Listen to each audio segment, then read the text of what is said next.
Okay, good evening everybody. Welcome to the Sunday night webinar. Nice to see everybody today. Let's do our disclaimer. Substantial risk of loss in trading commodities, futures, and options. Past forms are indicative of future results. The opinions expressed here are those of Gary Foles, LTGLC, are not to be taken recommendation to buy or sell commodities, futures, options. The educational purpose is based upon the teachings of Richard D. Wyckoff. This is our free Sunday bar by bar webinar, and I want to welcome everyone tonight. The sound, he said, is working well, correct? The sound is working well, so we shall begin. Okay. If you notice when you walk into the free chat room or any of the free chat room, you will notice that when you walk in, the links are now posted on top of the chat room. So for the chat room, we have the link, and all you do is copy and paste, nothing to download anymore. All you have to do is do the link, and everything is fine on Adobe Connect. Okay? So that is an upgrade from the GoToMeeting webinar type of thing. Okay? Type of thing. Okay? So hopefully this solves any issues of downloading or getting things out to you. Okay? As far as the members are concerned, and the private for the member room on Tuesday and Friday, they'll also be posted on there. On the private mentoring one-on-one webinars, I will be sending you a link of those, and those should be up to date tomorrow, that you'll be getting those links. It took a while to figure out, but we got those. I'll get those recording to you. Okay, so we're ready to go and ready to set. Before we begin, the sound okay? Everything? Yes? No? Sound good for everybody? Begin our recording. Okay. Good. Okay. So I have a nice webinar today set up, and this is why I wanted to make sure the recording was good for everybody. Okay. As many of you know, or all of you know, one of the things that we have in regards to what we do with Wyckoff is a couple of things. Let me make a couple announcements first. One, we're going to be having private guests in private chat rooms, and they'll do is we'll have various different speakers, and we'll have links for them. They'll do half-hour, 45-minute webinars, and if you don't attend, there'll be a link for those as well. Okay. Number two. What I want to show you is on Tuesday and Thursday. So some people that you've read about in books and stuff, okay? And some of these people are stock people. Okay? So I think you'll really, really enjoy that. On Tuesday and Friday, we do live training webinars that are about an hour and 15 minutes per lesson session-wise. So we train live in the rooms under the silver package, and those who get the gold get the newsletter as well. So I want to go over a couple trades that happened last Friday on 5-minute charts. Now I know a lot of you like to trade short-term intraday trading, and we go over a lot of daily charts, but I want to go over a couple of trades that we did. Those of you that, I guess, the members will get those anyhow, but I want to show a couple of those trades that we did live. One worked out, and one was a winning trade, hypothetical trades, and the other one was a losing trade. Okay, one picked up around 22 euro ticks, and the other one lost around $75 in the E-mini S&P. Okay, so let's take the one that lost money first, and we will go from there. Okay.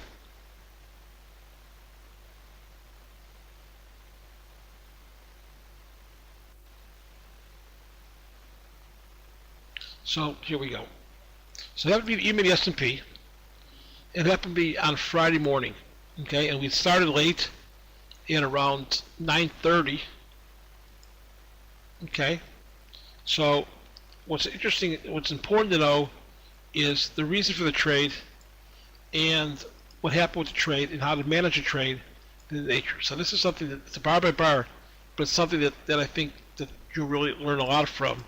Okay, this was a trade that was a losing particular trade. Okay, so if we take Friday's behavior, and we will see that one of the places that we want to look for areas of buying markets from are some vertical demand bars. Okay, so if you can see right here, we have a reactionary low here, and we have a reactionary demand bar here. So you can see this area here forms a spring attempt. And one of the things that's important in regards to spring attempts is the fact that the market reacted very nicely to the upside after the spring attempt. See that? The market ran away from danger. Market went up, came up, formed an up thrust. So we're going to look for a trade. The market breaks. So in here, in this case, this market acted pretty well. Okay, we got the reaction. Market acted well, came down. This was the opening on Friday morning, last Friday morning. Okay? The market then did what? Formed an up thrust of the previous reactionary high, didn't it? Up thrust of the previous reactionary high and broke. We usually see the first hour or so of the market, we see the volume increase and come in pretty high. And we see that. Market then comes down, and this is somewhat of an up thrust, and the key to up thrust here is the fact that the market now had follow through to the downside. Well, we know a couple things. We know that the market has not had a sign of strength on the right-hand side of the market, and we know that the market is still trying to work itself higher, but we still have areas of ebb and flow of the market. So the market goes higher and market goes lower in a range. We call that back and filling. Okay? We call that back and filling to the market. And we see that. Market goes back down, comes back here. Many times look for a trade, we see the reaction high before the market went to a low, and we mark this as well. And the market stops here, and we can see the market now reacts higher. Okay? So, once we take out this up thrust high, it provides an area of support. Or so over here, if you look at the market, demand overtakes supply at this area here. Let me do this in caps so it's easier to see. Okay, kind of leaves this range, and demand leaves a cap. One of the things that we see markets, that's important, is that we see markets try to form high-end closes near the near the left, right-hand side. Anyways, meaning it's going to leave the range, and it does. So we see a little stopping action. We see the market come higher, and because of some reasons, technical reasons, we didn't start till about 9:30. So I looked at this area here on Friday as some type of demand overcoming supply. The market has a little selling, not supply, and I used this area here as somewhat as a basis that we should hold for this little jump over the creek area here, and this area would be support. Does everyone see that? On the reasoning? So the market's established higher highs. The market's established higher highs and lower in higher lows. The market has demand overtaking supply. And the market just come down through this area, and the market came down. So on Friday, we took a long position in this area. Okay? And the market acted poorly. And on this retest back up here, since we had two low-end closes, we decided to liquidate the position, and this was a $75 loss. And the reason it was because once this demand bar did not give the desired result on the retest back up, and this was bearish, a small retest, we got out of the market. Does everyone see that? So, in hindsight, the stop was actually about $200. Okay? The stop was 4 handles on the trade. Okay? But when the market began to break here and did here, our stop was not hit because our stop was under here. It was like 92 and a quarter buy with 88 and a quarter stop. Okay? Once the market did not act well here, we got on this retest here. Okay? So the stop was about 4 handles or 400 points in the S&P, $200. Okay? But when the market when the market acted poorly on this little retest up here, since we showed weakness here and didn't bounce here, we got out of the trade. We entered it when the market was going down. I actually entered when the market was right here. This was the part we got entered in there. Okay? And the reason you say, well, why don't we wait for an up bar to get long in? Let's wait for this. Because I was basing upon this vertical demand bar not getting taken out. Okay? By the way, good questions, Rich. You can all see the questions, can't you? One of the things that you can see the questions on the chart now, right? On the screen. You're able to see the questions, right? I think you are. Okay. So good. So that's important because a lot of times with go to meeting, you were not able to, and I had to repeat them. A lot of questions coming. Okay. So my thing was that even though we had selling here, it wasn't really supply. And if this market was bullish, and remember the market was up sharply on Friday, right? The market was up sharply on Friday.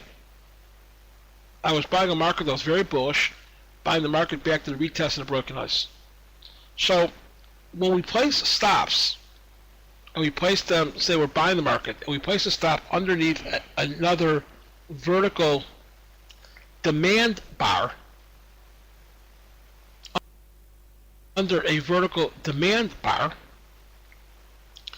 once the original support comes in, once the original support comes into the market, okay, the stop would be underneath the other market, okay? But if the market does not act well from support, then we need to liquidate the position as quickly as possible. So even though our original stop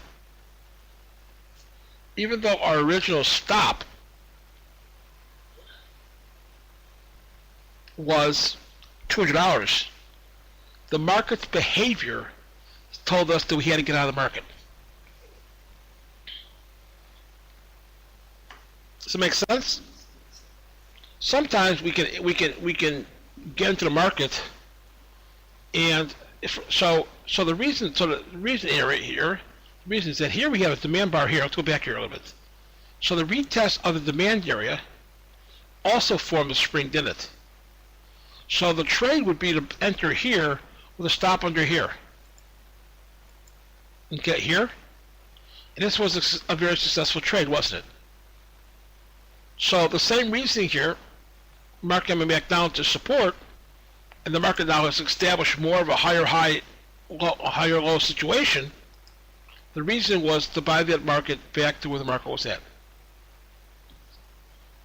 Okay? Does everybody see that?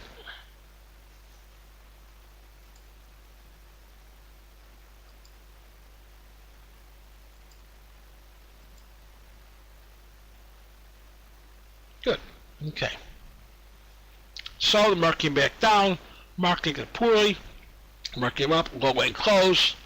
These two end closes told me it's probably not going to be a spring of this area here. Market rallied, boom, and we're out of the market. Okay? Took the $75 loss. Any questions? Okay? Trade was solid. The trade was right. The trade made lost money.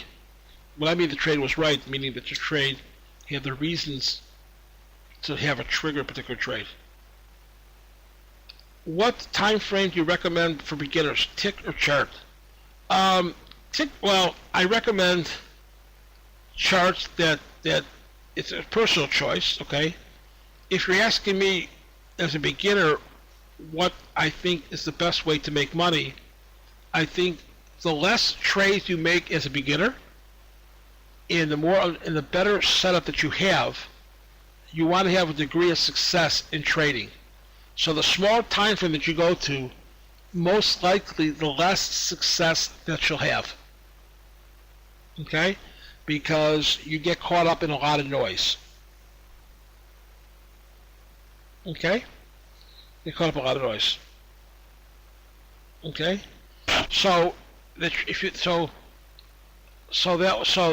I would recommend at least a 15. If you're scalping, I'm comfortable with a beginner doing a 15-minute chart. Nothing smaller than that.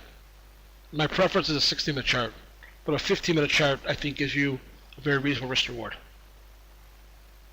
So the question, someone asked, the retrace off the high was too deep, meaning that this was too big of a break to get long from. Is that right? Too deep a break to get long from?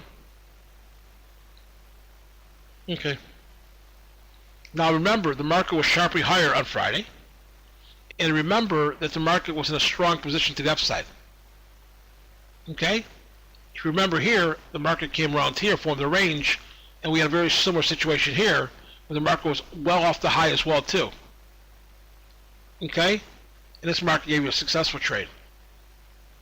So if we're consistent with our trading, and we're buying a retest of support against a vertical demand bar, then if you take this trade and lose $75, and you take this trade, and this trade is worth probably $600, okay?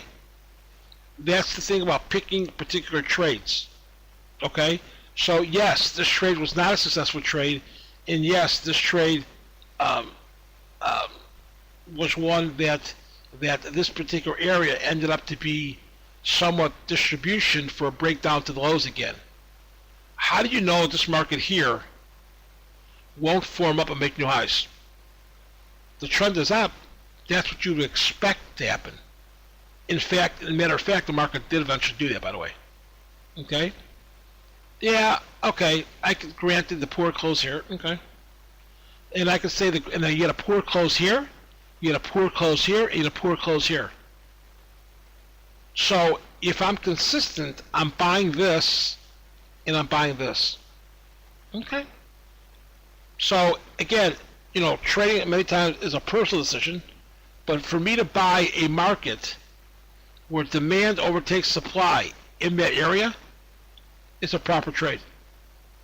Closes don't always mean that bad closes don't always mean bearishness. Okay? Okay? Many times you'll see a bad close.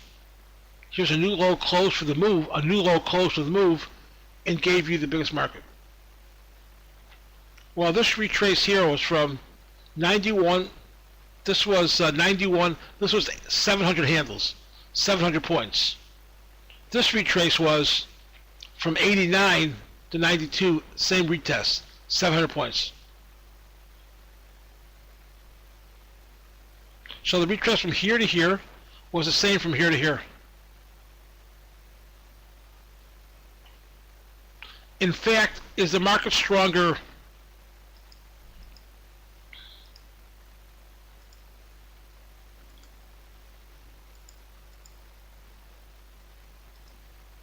Is the market stronger at 0.1 or 0.2? I would say 0.2 because the market established an uptrend. This is why I want to go over this trades, because I think many times, when we review trades, you want to review trades good and bad.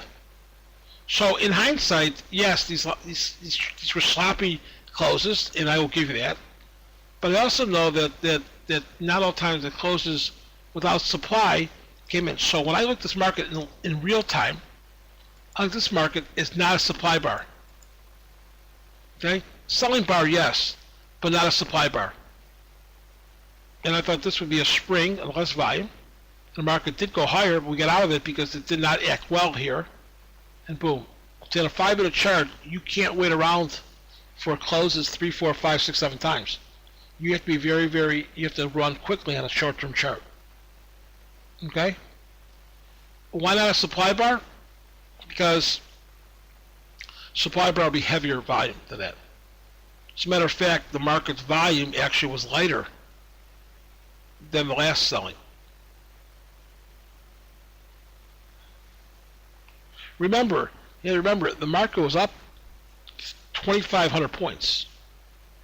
This wasn't a market that was down for the day. The market was sharply higher early part of the day.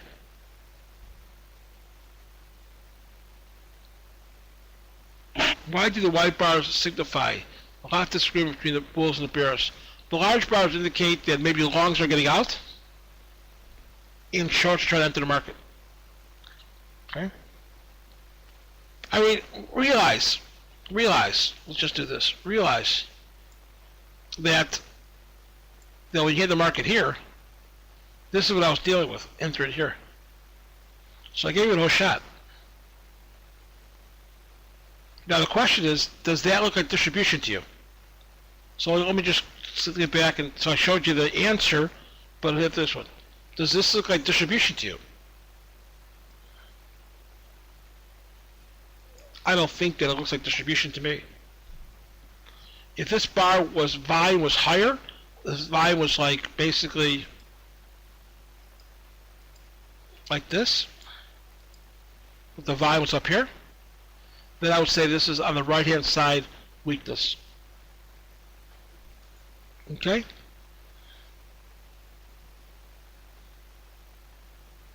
But I wouldn't consider. Now, in hindsight, could you wait for a spring attempt? Sure. Okay? Knowing that the market jumped over the creek attempt, I would like to see the market form somewhat of a hinge. Okay? But, having said that, okay, I thought that this market would form some type of spring. If I get a small range here into this demand bar, remember, this is jump over the creek area. This is a 5-minute chart. Okay? So this bar to me was a shorting of the thrust to the downside against the demand bar. So this was a kind of enter point. Okay? When the market acted well, like this, when it went back to the resistance, we got out of the market. Okay? Does that make sense? So, even though this was a losing trade, okay, I still think the market was the proper long side. Now, in hindsight, I can go back and say this was sloppy, this was bearish, and to wait for a spring, sure. I'm just telling you I'm just going over the trade that we did. So this was a hypothetical trade we did, but was recommended for the class. Okay?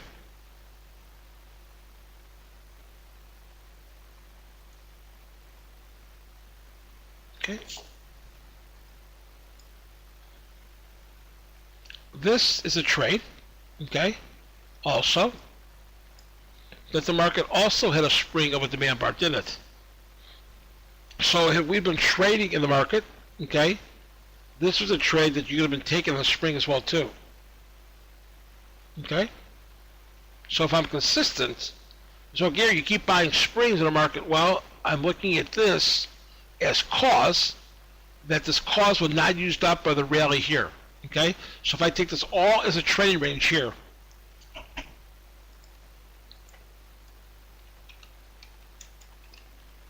okay, this cost to here was not used up. So I'm thinking that it's retested here, would cause the market to go back up to here, and I was looking for about 1907. I'm sorry, 2007 as an ultimate high if we got up there with the count. Okay.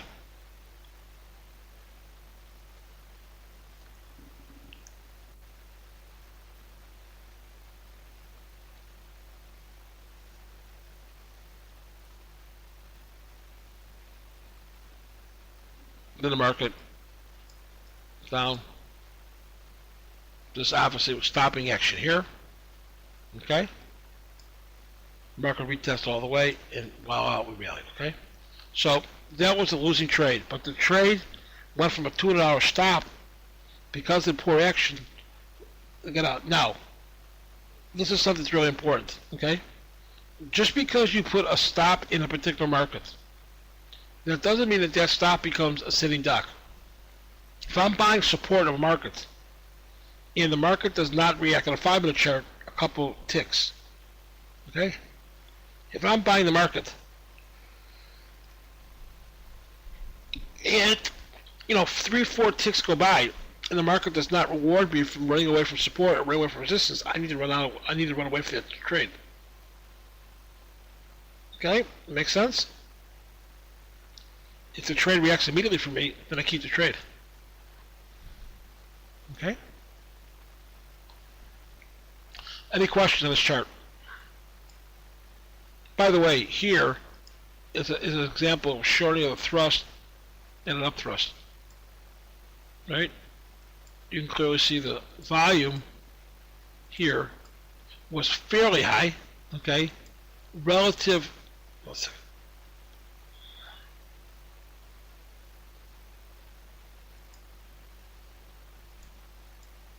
Here's the market here. The volume was high. This volume was about 80% of the last volume, but the range is much smaller. So that's an example of F-reverse result in a shorting of the thrust. Okay? If you did not recognize that, then your stop loss for your long position will be right here, underneath this demand bar or buying bar, and get you out. Okay? Okay, but we weren't involved in that trade, which is an example of that. Now, in hindsight, you could say the same thing happened here, right? The market had selling and up thrust here, which I wasn't real concerned with because I didn't buy the market here. I bought the market back in support. Okay.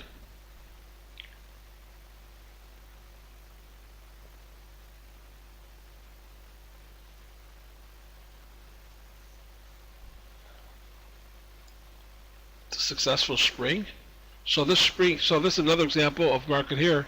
This market retraced it quite a bit too, didn't it? As a matter of fact, it retraced it further, didn't it? Right? This high was here, this low was here, this high was here, this low was here. So this retraced even more, right? Poor close, spring, and market rallied. So the spring, or the area that I bought the market before, okay, turned out to be a loss. If I'm consistent in what I'm doing, matter of fact, this is a harder spring to buy in a sense. By the way, this is the first break from strength of the day. This was the first break strength of the day. This break here happens after cause built. Okay, so that break there could be even more difficult to buy.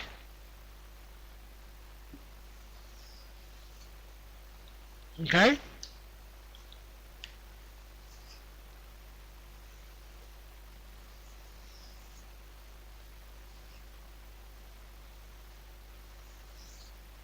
So, would I have bought, this was late in the day, would I have bought the spring attempt here? Sure. Now you tell here, a couple poor closes here, right? Couple poor closes here, right? But look at the market. It gave you a nice rally up here. This rally is $500. So you can't always go by closes. You have to go by demand and supply. You can't always go by closes. But this was a successful spring, and it looks very bearish here, right? if you're buying the spring right here, your stop becomes right here. Too many lines here.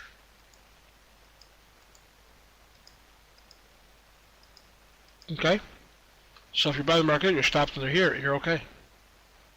It's a strategy to buy springs. You necessarily have to buy every single spring. No, if I'm in an uptrend, then I want to look to buy as many springs as possible.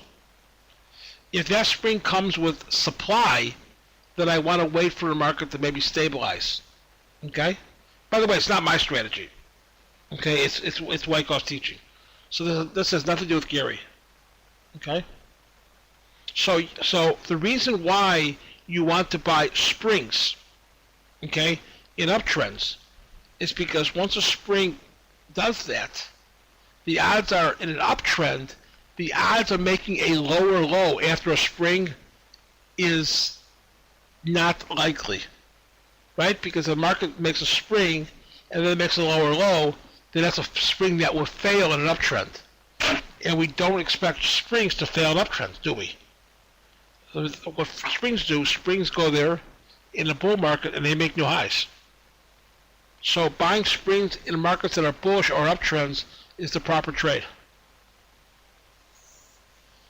Okay? And why I made a point of an upthrust by the spring after the upthrust here. But you see right here, there's no supply here. That's why this spring was a successful spring. There's no supply here. Okay? This large bar here, okay, you see a wide bar here, this is not supply. Matter of fact, it's the same volume as the market that showed demand, isn't it? Same volume, a little more, right? So if I'm consistent in buying the market support here, then I'm consistent in buying springs in the other market. So if I have one losing trade or two losing trades, and I have one winning trade, I should be able to, from a risk manager standpoint, have a decent day.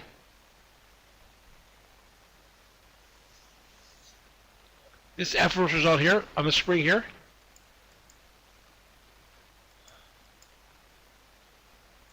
I do with this one. Sure. Market a little higher volume. This is higher volume. There's some sell stops here. A little higher volume, market rally. Sure.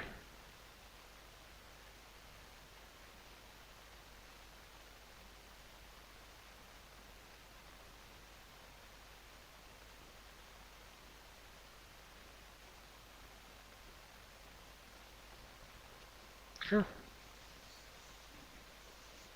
And if you look down here, the area we took, you see the volume drop off here.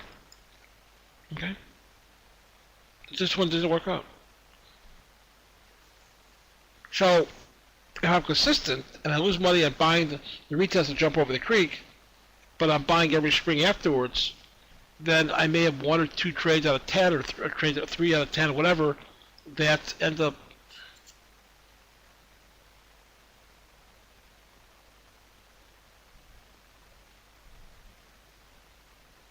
okay? So I got to be consistent with my trading. So I don't want to say, well, I want to buy that spring here, but I don't want to buy that spring there.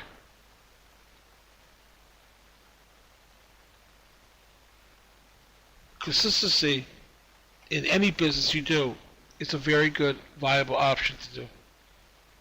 Okay? The consistency of what happens. I understand the black volume lines. What does the red thin volume on back of the black volume means? The red, where's the red? I understand the black volume lines down here at the bottom. These?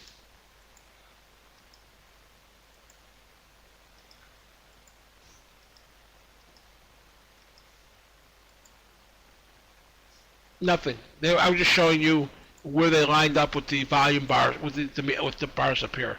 No, these are lines that I just drew. They mean nothing. No.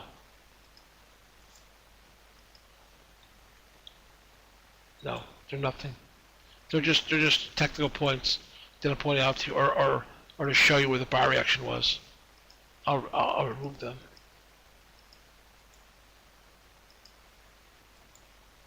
Okay, so no. Okay, I was just showing you where the line volume corresponds to the bar reaction. So.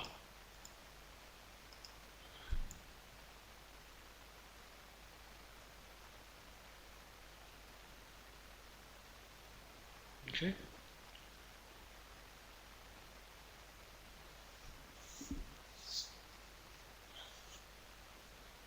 Okay. So that was losing trade. Okay. So a spring after an upthrust means a failed upthrust. Yes. A spring after. So what does an upthrust mean in a market that's bullish? What does an upthrust mean after a market's bullish? An upthrust in a bullish market is a probe to go higher. Yeah. It's a probe to go higher, no cause, and what you're looking for is to why it said upthrust, a spring after the upthrust, the first break is a buy. So not every trade that you're going to do is going to be a successful trade, but every trade that you should do should have a rhyme or reason behind it, right? Logic behind it, right?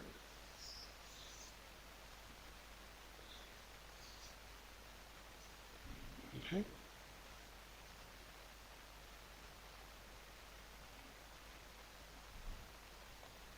Good. So losing trade, as long as you don't see supply is correct, because supply and uptrend. So the first supply bar in an uptrend, you should look for some type of secondary test to see how the secondary test happens, right?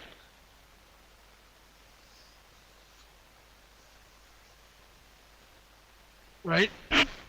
So if you get supply from the first up thing, and the secondary test shows also supply, that's a big difference.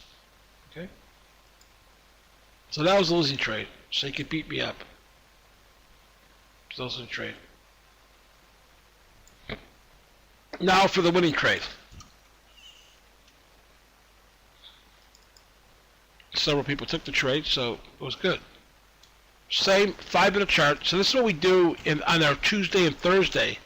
I recommend trades with stops and everything else. Okay. So this was a profitable day on Friday. Okay. All right.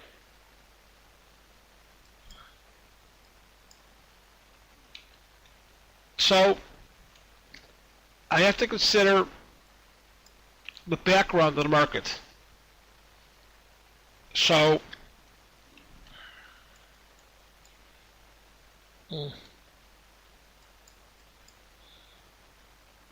okay. You ready? All right. So we'll do it a little differently this time. Not gonna be so easy for us, right? So if I gave you this chart here, and we began our live trading webinar, Tuesday we're gonna have our next one. Okay. So, okay. So if I'm doing what can I say about this market here? Tell me the information you see in this market.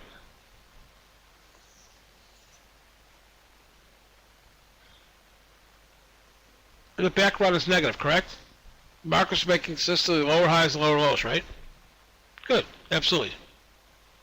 So what is my thinking to the market? Well, I draw my lines, right? I draw my resistance. So I draw this line here, I get buying. Good. I draw this area here, okay? Here's the demand area, right? Demand area.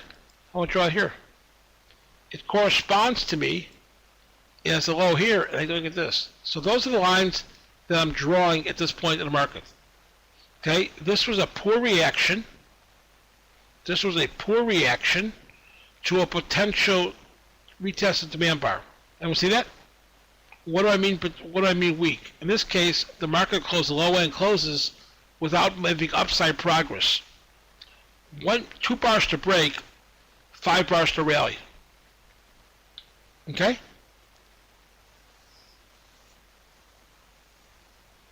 Bearish, right? Nobody can say it's bullish. Even if you say this is ending action, you still need to do more calls when markets build up. Okay? Bearish. So I'm looking for an area to look to get short position. We started about 9:30 that day, remember? Markets here. Markets here. Okay? I saw this area. Okay? And granted, I saw this area here. Now I entered the market at 108.41 and a half. Okay? I saw this weakness here, and I so happened to enter this market here. Now, in hindsight, that could have been a sign of strength in the market. Okay?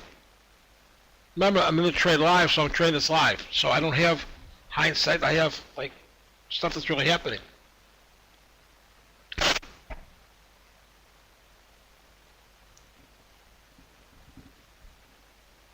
Okay? Marco's up here. I had put the stop at 53 and a half. Right here. Because I put the bar here, this is 1850, if you see it. I put the stop not a couple ticks above it, but 6 ticks above it, at 1853 and a half. Okay? So we entered the market here. I didn't expect this bar action to happen here. You said, Gary, wait for an upthrust here and sell it. I didn't, because I thought that this was a breaking of the ice here, and I wanted to sell it, retest the breaking of the ice. Okay? And the entry that I did there in that bar is the wrong entry. Okay? Was the wrong entry because of the strength of the market, but I knew my background was negative. I knew there wasn't a cause to sustain the market to go much higher, but I should have waited for stopping action before I put the trade on. Okay? I could tell you what I did, and I could tell you in hindsight, what I should have done, right? Okay. So we're short here. With a stop here. Let's roll the tape. Okay? Is this bullish or bearish behavior? Is this bullish or bearish behavior?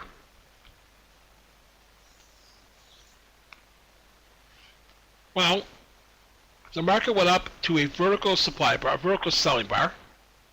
See right here? Vertical selling bar.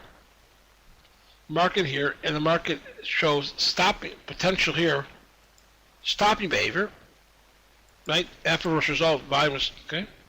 Boom. Market then retests on light volume. See the volume here? And the volume right there? So it tells me that demand was waning. Well, if I'm at resistance, right? There's going to be a fight between bulls and bears, right? There's going to be a fight between bulls and bears at resistance. The bears try to defend it. The bulls try to push it above it. Right?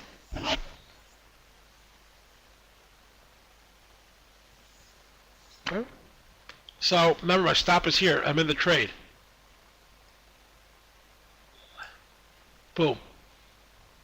Okay? Is this, so the stop was here. 51. I'm sorry, the stop was 51 and a half, not 53 and a half. The stop, I'm sorry. The stop was 51 and a half. The risk was it was a little $140, okay? The stop was 108, 51 and one half. So I never put even numbers. Okay, this was 50, and I put the stop 1.5 ticks above it, okay? Now they recollect the trade. It's on the tape. You can listen to the tape to remember why. It's posted. Okay. The market then broke, and the market needed a break for a bear market or bearishness. And the market did this. The volume increased. The volume increased relative to the market going up. Tells you that there's selling present in the market. Everybody follow me? I then saw the market, this next bar here. Is this a bullish or bearish bar?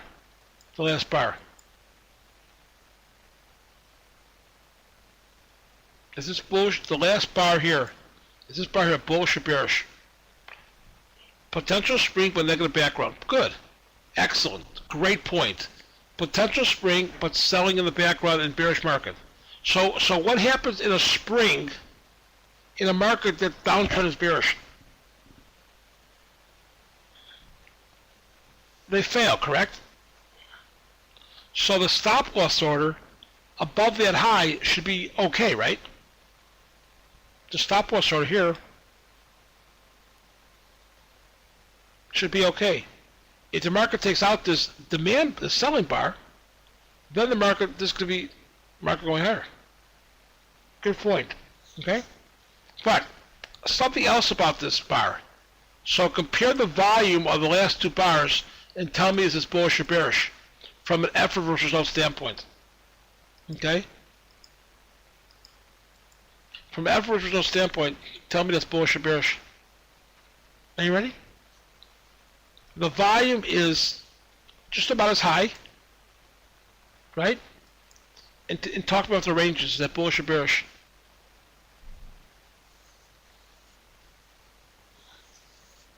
Remember, they're selling in the background, the market's bearish overall in the background, and the market volume, so demand has improved itself, so it took just as much volume and the range was much smaller. See that? So all that buying was not able to have that market work higher. The effort of the volume to go up, did not produce any positive result. Anyone see that?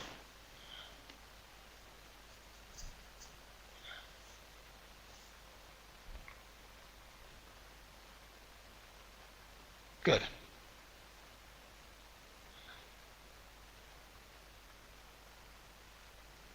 Good. If this is bearish, we should start to head down, shouldn't we? Now, my target in the market was back at its 20, it was in here, against this demand bar. It's actually about here, okay? 20 up here. Because I figured this was support. Maybe, remember, it's a 5-minute chart, okay? So, I was looking for about 22 ticks, whatever. Okay, 22 times 1250, whatever, it's $250, okay?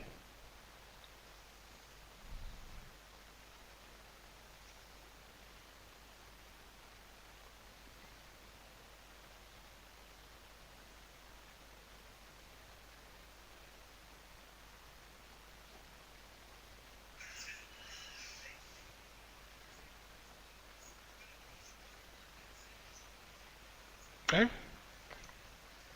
Market should head down from here. Okay? Market goes up. Look at the volume right here. Doesn't bother me if I'm bearish because the market went up on lighter volume. See that? See the market rally?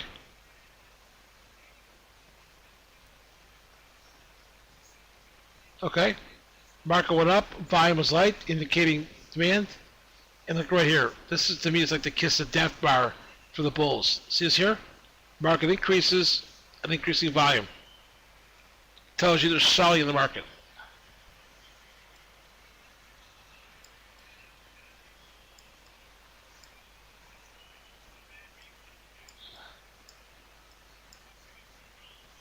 Successful trade. Target met. Market broke. This is a trade taken with weakness in the background. It's a trade taken from a market that was bearish into resistance, okay? Now, you can talk about theoretical things. I can talk about cherry-picking charts. But again, this was a live chart. What was interesting with this market, if I looked at the chart again, obviously in hindsight, this little area here, the stopping action, the up thrust here, would have been the area to take the market over to stop here. Okay? But again, we're trading live to the market. The fact that the market did not take out this supply bar or the selling bar.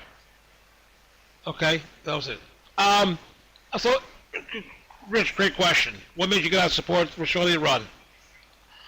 It's a 5-minute chart. If I was in a longer term chart, remember, a 5-minute chart, so I'm looking for 10, 20 ticks on a 5-minute chart. Right? If it was an hourly chart, I'd still be in the trade. Remember, they're 5-minute charts. Right? Remember, I'm thinking 5-minute chart. The time frame makes me take 200-300 hours profits with losses. So it's a scalp, right? Remember, it's a live trading webinar that we're doing for an hour. Okay? So,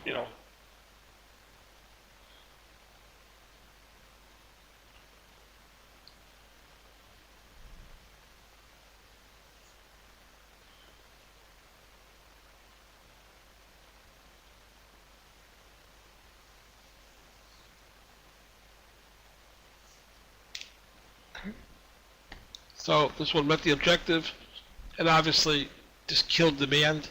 But the key was, remember, this was a market here that was breaking of the ice. This was 46. Okay? So in hindsight, 46 here would have been the better sell here. I was taking it from here when I was doing the live trading webinar, taking the trade as an upthrust of this. I thought we'd upthrust this. Okay, so that was it. Yeah, in this particular thing, CQG is different.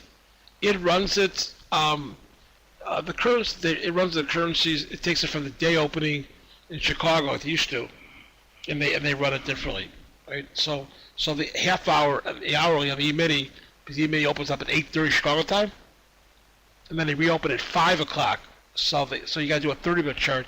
You can't do a an hourly chart type of thing. But yeah, okay. So in review of both trades, one was a trade that was a losing trade of $50 or $75.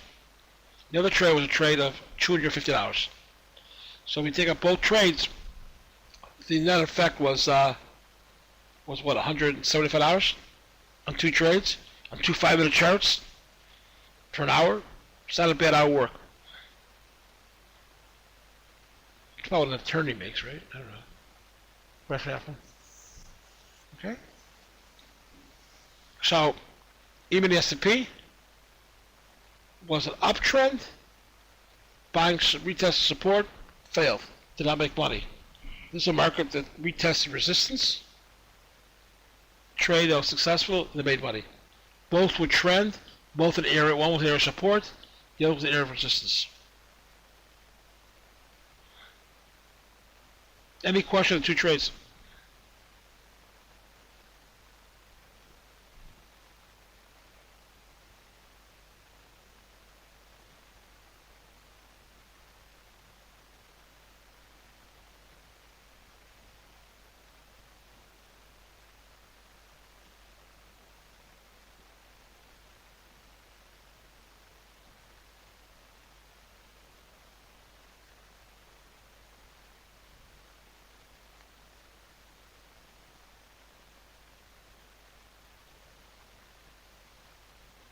Good.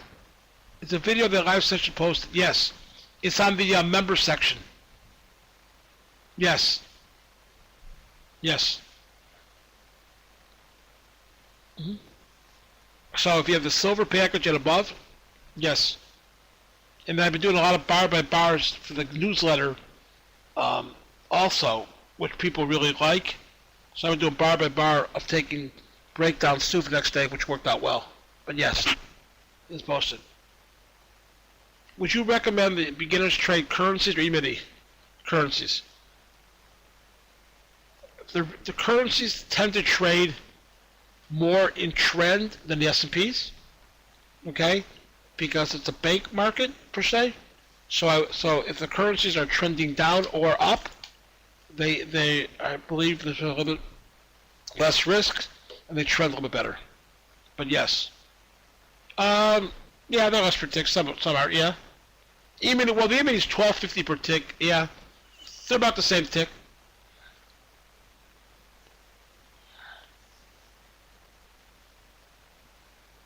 I'll have to trade after analysis this time. Yeah, yeah. So how'd say, Rich, are you relatively new to trading, type of thing? Is that why, beginning wise? Do you trade? Are you trading now currently? If this interests you, why don't you get in contact with me, and I can answer questions for you, okay? If you want to contact me direct, that's anybody that's here, okay? And if that's question wise, I mean just contact me directly, okay? Anybody? I did a cap, obviously. Sorry about that, right? It's not proper etiquette. This is my Skype. Want to Skype? A lot of ways to get hold of me, right? Okay. But this is direct wise. This Risky Biz 99 is really directed to me, okay? So if you're interested, if you're trading, I can help you with your trades and stuff like that, or just give me a call. We can ask direct questions if you want. I'm interested. I have Ready What do you mean you have Ready Wyckoff? I have Ready Wyckoff? Oh, you read Wyckoff. Okay. So I got some stuff for you if you want, besides Wyckoff, if you're interested, okay? I know what you meant. It sounds like one of my typos. And when I write my typos, I don't even know what I write. I mean, I'll write stuff, and I don't even know they'll say, what do you mean? So I don't know. So, but get in contact with Richard, okay? I'll help you and anybody else, okay? Not a problem. Okay, so I'm going to show you the importance of reverse trend lines, okay? Did a couple of bar by bars. I hope this is good. I want to show you interesting why the crude oil bottomed, okay? And why horizontal lines are more important than the other. So you'll like this one as well, too. And I did this in the newsletter as well, too. So people that got that should not have been short crude oil, okay? So, trended crude oil, bearish. I see marked down in crude oil, don't I? Okay? These trade ranges that ended up for us, here's where the trade is, fine. Not the topic of this particular conversation, but you see that. So, when I draw, my horizontal lines can't be fudged, but my parallel bars can be, okay? So, what's important? I take highs or lows and I try to connect them. I take a high. Seems logical.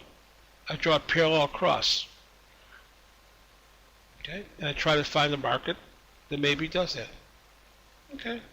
So I take the two high connecting highs, and it comes into be a market, it's a reverse trend line. So if I take these two highs like here, and I connect it like this,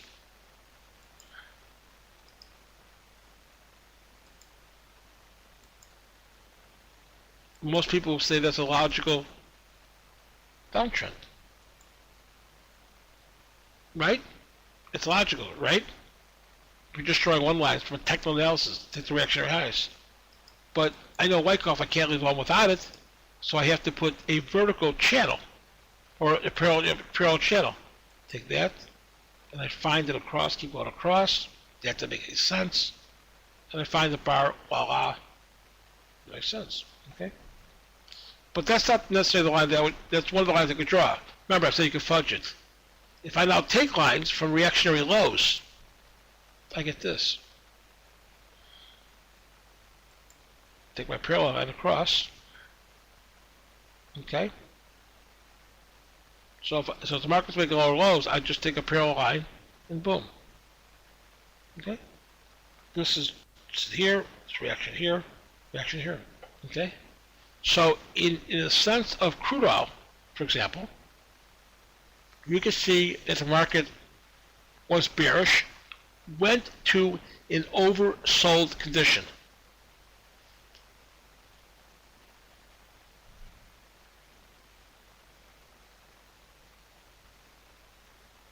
Right? The reason why crude oil reacted. In the news, they'll tell you that blah, blah, blah, everything else. Okay? So parallel channels could be fudged, can't they? And they can look very pretty to you. Okay, very pretty to you. So how you use this is that if you get this market that intersects, which one doesn't, okay, you can get an intersection line and you can work that out. Okay? But these lines, you see, I can draw them here. I can draw the line from here. I can draw from here, can't I?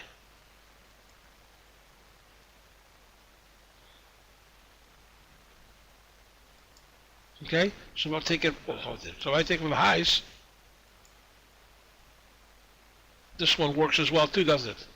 Drag it, drag it, drag it across, and boom. Okay, that was the line that I would draw. This line here, we call this in Wyckoff speak. This is the down supply line. Okay, just connecting the highs. So that's what you would do, right? This is the line that's used, by the way. Okay, so your couple that weren't as good. This tells you the market being used, right? Reaction high, selling.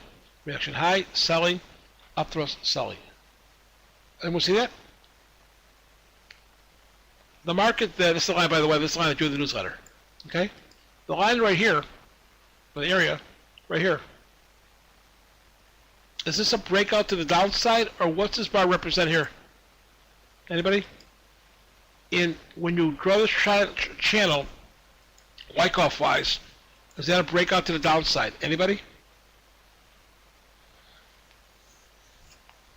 If not, it means that the market is oversold. It means that the market is oversold. And be careful for some type of short cover rally.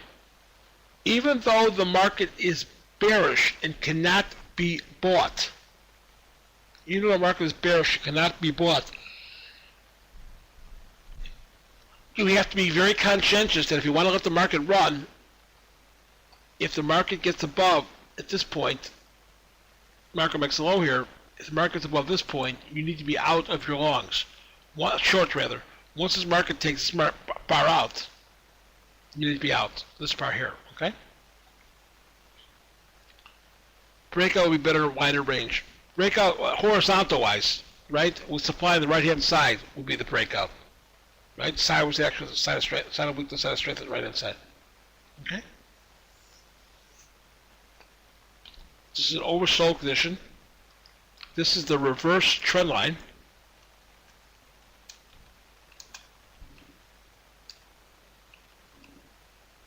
RTL. Trend is spelled wrong. Some Richard typos aren't that bad, right?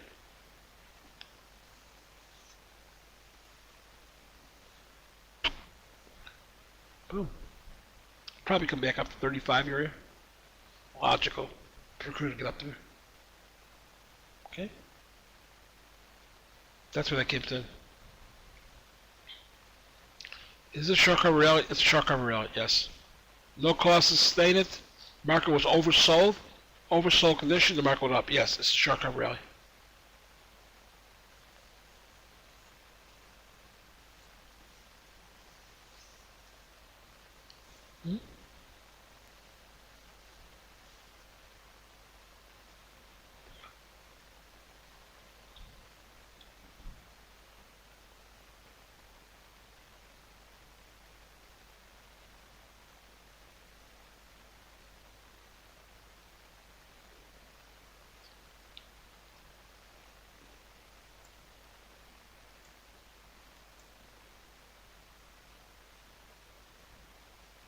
I'll do a 30-minute chart for you.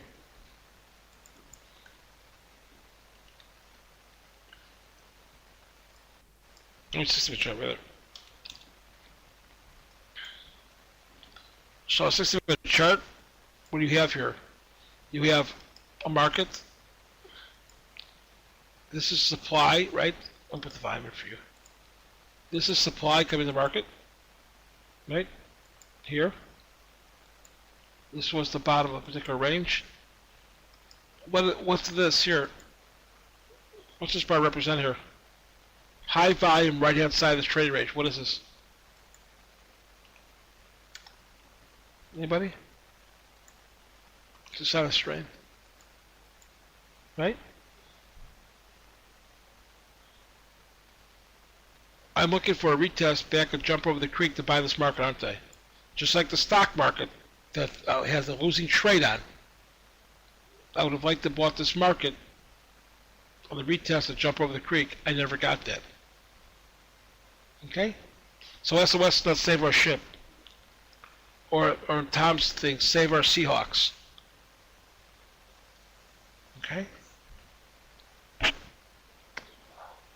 So the market then forms a range. This range with no supply upon the side of strength is what? It's accumulation.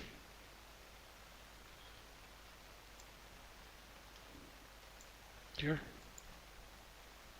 Salute our Seahawks, yeah, salute them. And the market, fast strength. 29.25 will be a test, correct? Right? Was that 29.25? 29.19.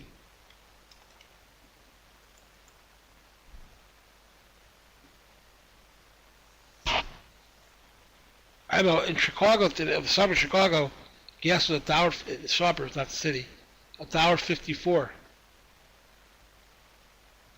Probably cheaper where you're at.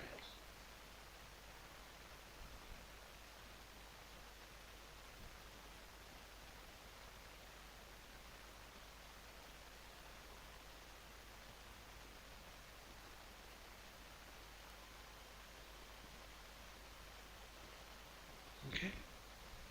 So Markham's here. What happens here? Market then forms another demand part, does it? Boom. Right? Higher trade range. Boom. Boom. It's red now.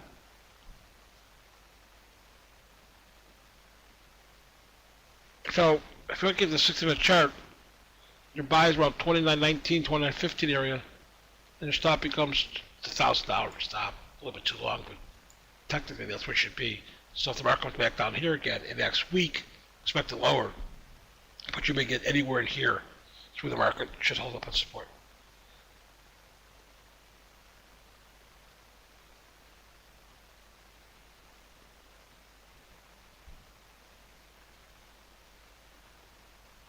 Okay. 6-minute chart. So yes, there was some bottom. So when you take, so that's a great question, by the way. I have a great thing. When you take the market, from an oversold condition on the daily chart, okay? When you take the market from an overbought condition, an oversold condition on the daily chart, and you correspond this to the strength that happens here on a lower time frame, that's good. Okay? When you buy the accumulation area, if we went down to the accumulation area,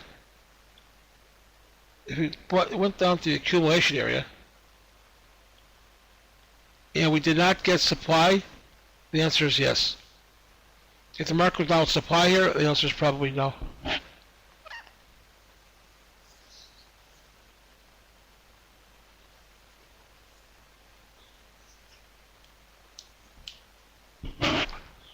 Depends how we get there, right? Always depends on how we get there. If we come with a wide bar like this to the downside, the answer is maybe the shark career is over with, right? So be careful.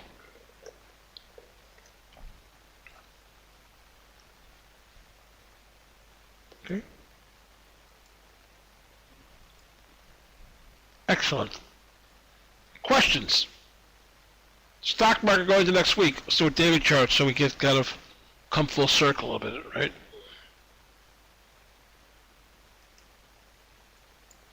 Market held the August lows with a spring formation.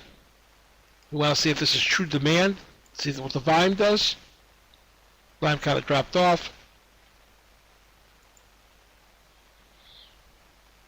Maybe retest a break in the ice again, possibly. Right? Or maybe a shorty of thrust, see what happens.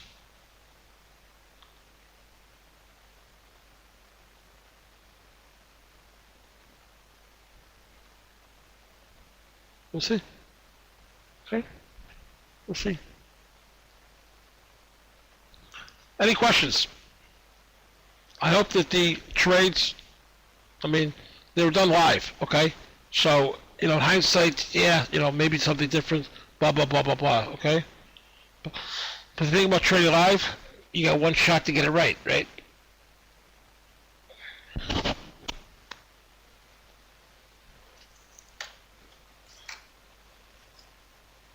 Good. So, if you're interested in Tuesday live trading, Tuesday and Friday live trading, they're 8:30 in the morning Chicago time, okay? And it's under the silver package-wise, stuff like that. The money goes to charity, St. Jude's. And then it corresponds also to a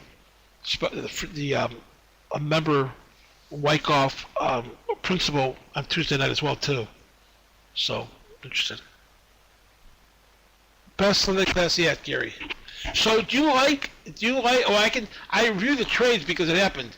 Do you like the review? There's a 5-minute chart to go over these live charts. Does that help? Does that help? If that helps, I'll do them. I'll take a Tuesday or a Friday thing during the week, and the trades that we take, I'll be happy to discuss with you. I think you'll learn a lot by the actual live trades. They're hypotheticals. I can't trade them clients-wise and time-wise, but I recommend that because people do take them. So if that's something that's interesting, I'll do that on time or bar by bar. Okay? So, but if you want to see them live, I think it's like $50 a month that goes to charity. I mean, for the 8 sessions of live trading a month, and sometimes more than 4 weeks, and then the 2 Tuesday night member things. I mean, I think it's, if you go to the site, it's all there. Yeah, if you're trading, yeah, of course it's tax deductible.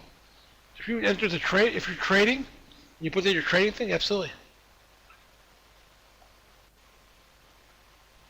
Let me see something here. Let